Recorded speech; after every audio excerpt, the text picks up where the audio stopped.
તો સ્વાગત છે મારા નવા મિની વ્લોગમાં। આજે જવાનું છે ચોટીલા, થઈ ગયો ચોટીલા બાજુ હાલતો આવી ગયું ભીરાનાથનું ધામ પાળિયાદ ને આ બે ટેડી કરાવતા પદયાત્રીઓને મોજ। થઈ ગયું અંધારું, અમારા ગામના ખલીભાઈ થઈ ગયા ભેગા।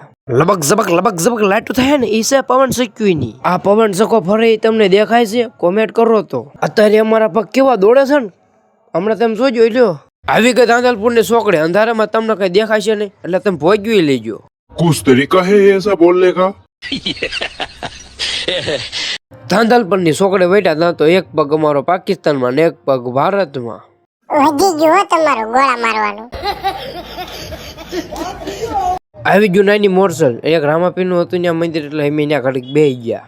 સાવનમાં ડુંગરો દેખાણો અમારી આત્માને થઈ શાંતિ। નાય ધોઈને કિન નાખી સાવનમાં ધામમાં એન્ટ્રી લઈ લીધું શ્રીફળ ને હવે ડુંગરો ચડીને કિરવાળી સાવનમાં દર્શન। બે પગને માનવાનું કરીને પોગાડ્યા સાવનમાં ધામમાં। કરી દીધું ડુંગરો ચડવાનું શરૂ ને ડુંગરા ઉપરથી કઈક ચોટેલાનો દેખાતો અદ્ભુત નજારો। ડુંગરો ચડીને કિરવાળા સાવનમાં દર્શન। તમે પણ કિરવાળો સાવનમાં દર્શન ને કોમેન્ટમાં જય સાવનમાં લખી નાખજો। સાથે સાથે કિરવાળો સાવનમાં ધજાના દર્શન અને કોમેન્ટમાં જય સાવનમાં લખવાનું ભૂલતા નહીં પાછા। અહીંયા રૂપિયાના સિક્કા કેમ ચોટાડવામાં આવે છે કોમેન્ટ કરો। કિરવાળા સાવનમાં દર્શન ને હવે ઉતરી જાય હેઠા। ઉતરી ગયા અમે હેઠા ને હવે મળી એક નવા મિની વ્લોગમાં। ત્યાં સુધી બધાને બાય બાય। ફોલો ન કરે ફોલો કરતા જજો યાર।